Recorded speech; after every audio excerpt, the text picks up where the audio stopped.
Home at Christmas by Jack Kerouac.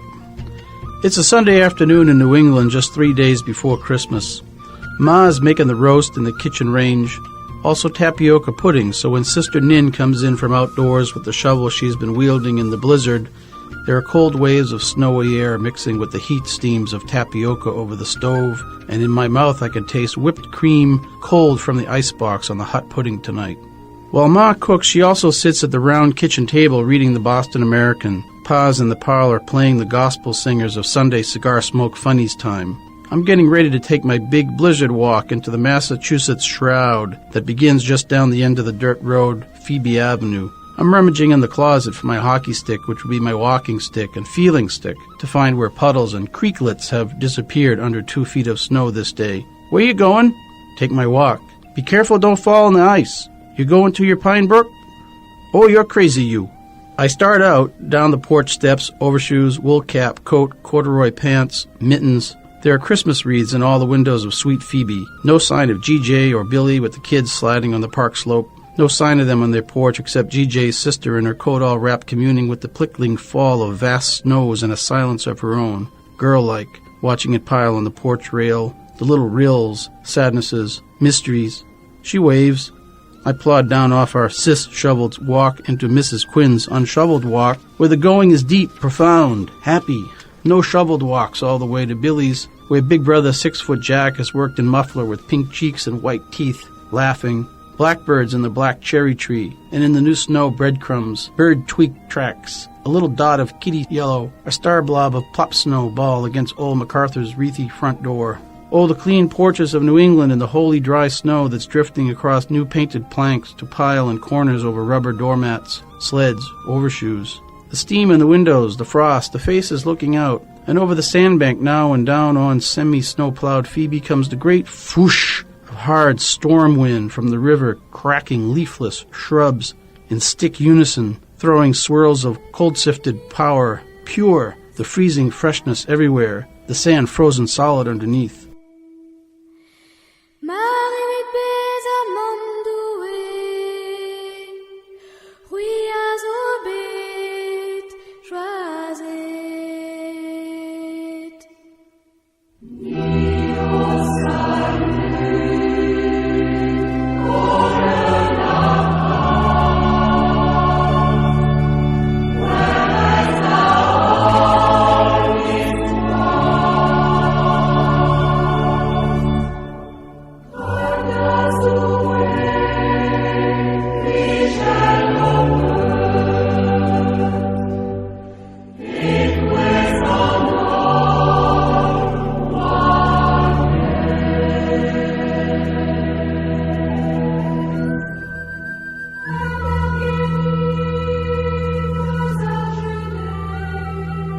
Down at the end of Phoebe, I'm in the middle of the road now preparing my big Arab strides for the real business of crossing miles of field and forest to my wanted brook, which in summer's a rendezvous of swimmers, crossing gold and green leaf day, bees of bugs, hay, haze. But now the gigantic Snow King has laid his drape upon the world, locked it in new silence. All you hear is the profound, higher-than-human ear screaming of snow radios, bedazzling and electrifying the air like orgones and spermatozoas in a universal dance. They start black specks from heaven, swirl to avoid my gaze, fall white and ploppy on my nose. I turn my face up to the sweet, soft kiss of heaven. My feet are getting cold. I hurry on, always with a smile of my numb cheeks and pinked lips. I think, remembering movies, how really comfortable it would be to lie down and go to sleep in the soft, thick snow, head rested. I plod, the hockey stick trails after. I go through the sandbank draw and rise to survey the sand field bordered on the other side by a cut of earth with saplings and boulders. I cluck up my horse and off we gallop, in a snowbound westerner to the scene. Deep, the sand field is all milky, creamy waves of smooth, level snow. My blasphemous impertinence tracks makes a sad plod in the smoothness. I jump up the cut, stand to survey further vast fields stretching a mile to the wall of pines, the forests of Pine Brook in the unbelievable riot murk beyond, the momentous swing of other swirl storms. One last look at Phoebe, turning. I see the sweet rooftops of life, of man, with mother and father and children. My heart aches to go back home.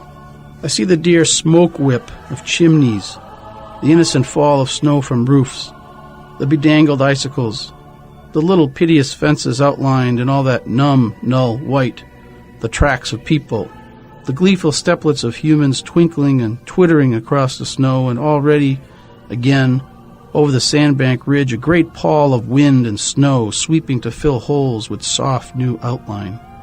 The mystery. Tears in my eyes from cold and wonder. I turn and strike across the plain. The grief of birch that's bent and wintering, the strange mist. Far off, the white story frame house in the pine woods stands proud. Families are in there, furying, living.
The left field of our baseball field is lost. Where the spring bubbles from short right, I can see just snow, just one hint of blackening snow where waters below have formed a slush and darking ice.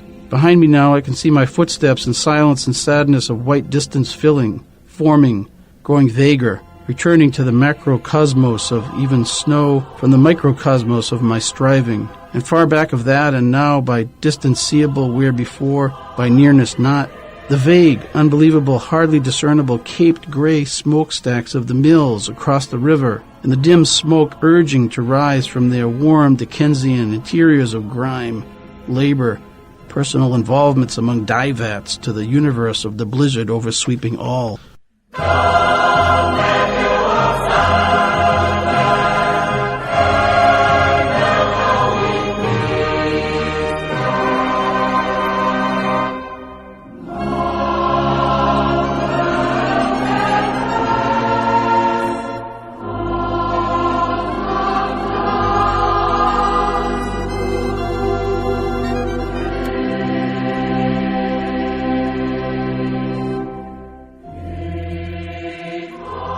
I reach the end of the plain, go up the wagon path, past the backstop home plate pines, the rocks, past the Greek farm on the left, now stilled from Cretan ripple olive peace of summers to frost-squat winter. The top of the hill, the view of the woods, the descent into the woods, the pond at the bottom of the hill, the star beneath the ice in the bottom of the pond, the ice skaters thronging by, an old LaSalle with a mattress in the back clonking by and sloshing in the snowplows flat.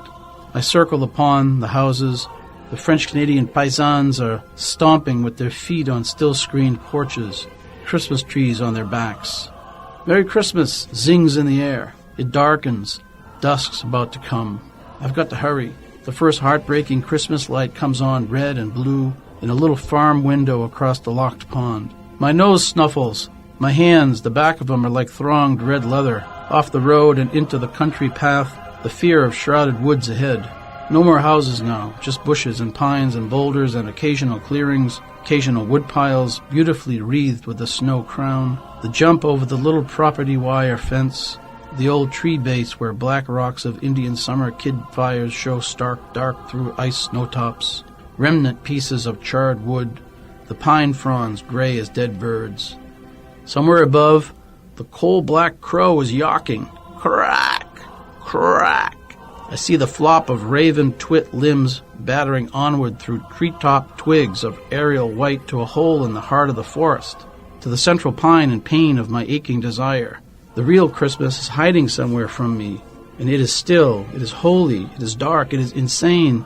The crow broods there, some nativity darker than Christianity, with wise men from underground, a Virgin Mary of the ice and snow, a Joseph of the trees, a Jesus like a star, a Bethlehem of pine cones, rocks, snakes, stone walls, eyes. But dark gray is the nightfall reality now. I plow my hockey stick in front of me. Sometimes it sinks 3 feet in culverts, holes. I jump and stagger and grind. Now a solid wall of pine is overhead. Through the dark, skinny limbs I see, lowered, gloomy night is overshadowing the blizzard's white shadow. Darker, deeper, the forest densens like a room. Numb-buzzing silences ring my ears. I pause to listen. I hear stars. I hear one dog, one farmer door slam a mile away. I hear a hoot of sledders, a keen shrill of little girl. I hear the tick of snowflake on snow, on limb. Ice is forming on my eyebrows. I come haunting, emerging from the forest, go down the hill to the brook. The stone wall has crystal icing in the heavy winter dim. Black, bleak lines in the sky. My mouth is awed open. Vapors puff out. It stops snowing, and I've begun to sense a blue scene in the new night. Soon I see one star above. I reach the brook. It flows under jagged ice caps, black as ink, gurgly, silver at the ice rim, cold steaming between blanket-white banks to its destinations and rivers down. I follow in the gloom. Our diving boards all white, alone, unsupple, stiff-wooded in wintertime. Our trapeze hangs, looping, dull, ice-roped. Ow! I yell in the one-room world. My stick penetrates no bottom. I found a trap hole. I walk around cautiously, follow the riverbank. Suddenly there's an orange feeling in the air. The sun somewhere has pirouetted, protruding limbs into the mass of brass and iron blizzards. Silver's being rouged by the blastworks of the real hidden tropic sky. An Arabian Nights blue spreads blue icing to the west. The eve star sparks and shivers in the blanket. One lank icicle suddenly stabs from its center to the earth, dissolves. Cold. No more snowfalls. Now the faint howl winds of the New England bring Alaskan shivers from the other hill down my collar.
I leave the black brook, see the first and last touch of orange on the deep waters.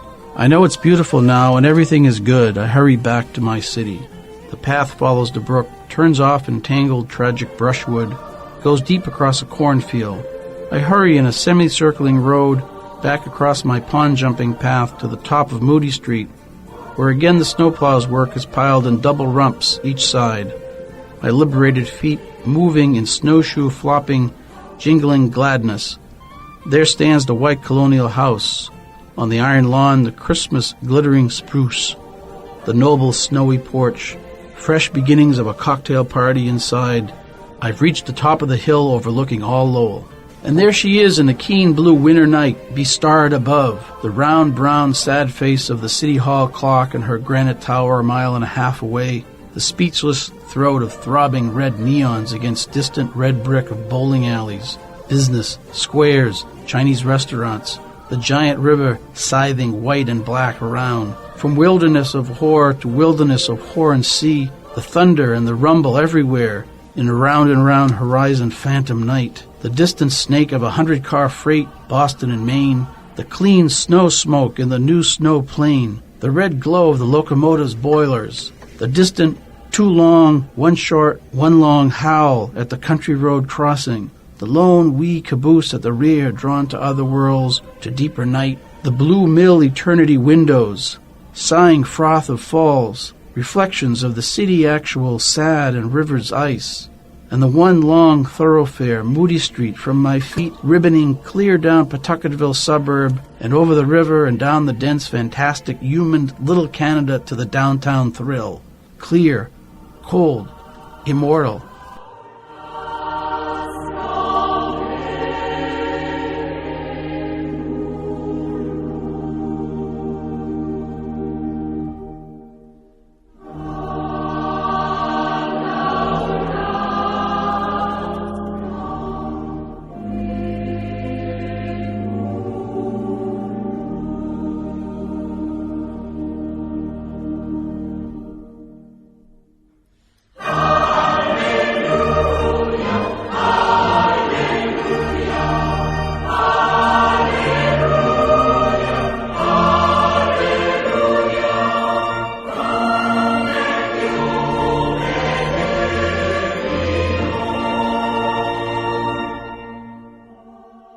I start home down the middle of the plowed street.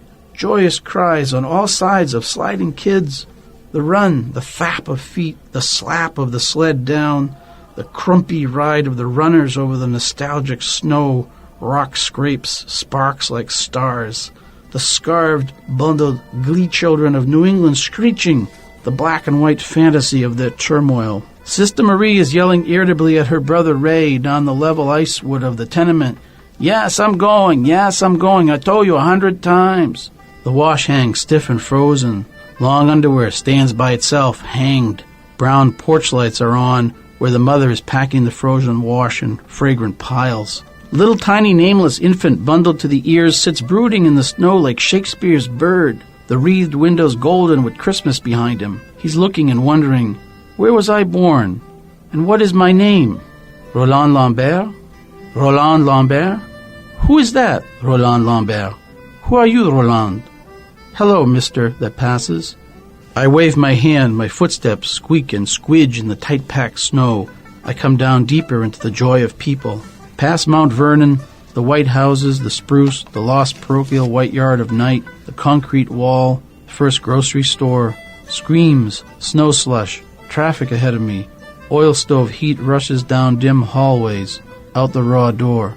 There's Al Roberts throwing a snowball at Joe Plouffe. Another one. Crazy, crisscrossing snowballs. Hoots. Whoopies. The boys are ducking into the brown-scarred door of the club for a brew. There's Jim with his Christmas tree. His rubbers are too low. The snow spills into his shoes, against his silk socks. He yells, "Last damn time I'm going to buy a Christmas tree." Mrs. T is yelling to Mrs. H across the wash rope of the court, "What time you going?" Doors slam. Buses bawl by. Cars race motors and drifts, sending blue exhaust in the blue purity. Keen. That same star shudders exploding on the roof of the church where candles flicker. There go the old ladies of the parish to their evening vespers, bundled in black coats, white-faced, gray, brushed-back hair, their poor little fragile hands hidden in muffs of indoor prayer. Golden light spills from Blazon's store onto the scuffled sidewalk where the gang stands wrangling. I go in to buy my old Nick and Clark's, browse at my usual comic books and pulp magazines. The wood stove is red hot in the back. There's the smell of heated overshoes, snow-wet floors, enfolded night, smoke. I hurry down Gershom, past the snowball fights, the yoo-hoos, the proud adults in big coats bundling off to social evenings, adjusting scarves, opening garage doors, guffawing. The rosy-faced girls are hurrying to the bus, the show, the dance. Sad as the long fence of the long yard and the great high white frozen tree where the sick boy lives. I see him in the window, watching. Little narrow Sarah Avenue hasn't got a window that's not red or green or blue. Not one sidewalk unmusical with shovels. Wearily I come to the corner, turn up Phoebe, my 3-mile circle's complete. Come to my house on slow, wet, sodden feet, glad.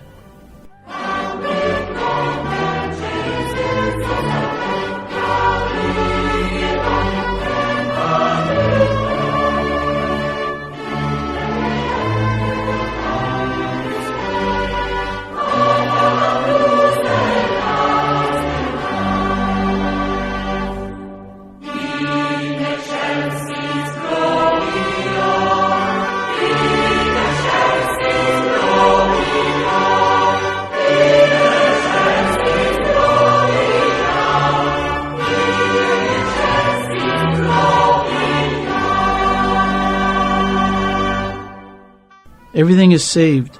There's heat and warm joy in my house. I linger at the window looking in.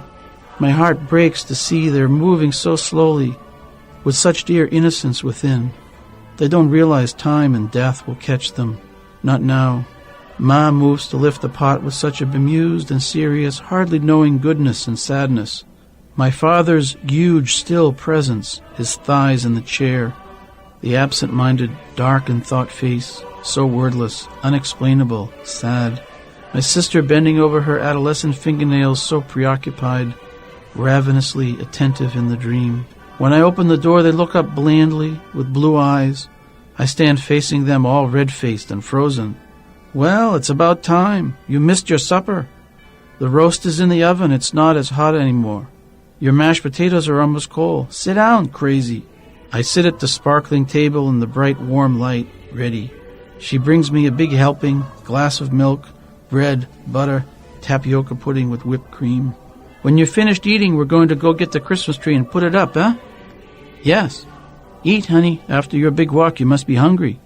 That night in bed, I can still see the great bulging star, white as ice, beating in the dark field of heaven among the lesser glittering arrays. I can see its reflection in an icicle that descends from an eave above my window. I can hear my winter apple tree cracking black limbs in frost, see the Milky Way all far and cold and crag deep in time. I smell the soft coal heat of the furnace in the cellar. Soon dawn, the rosy spread over pure snowfields, the witless winter bird with his muffly feathers inward. My sleep is deep in New England wintertime night.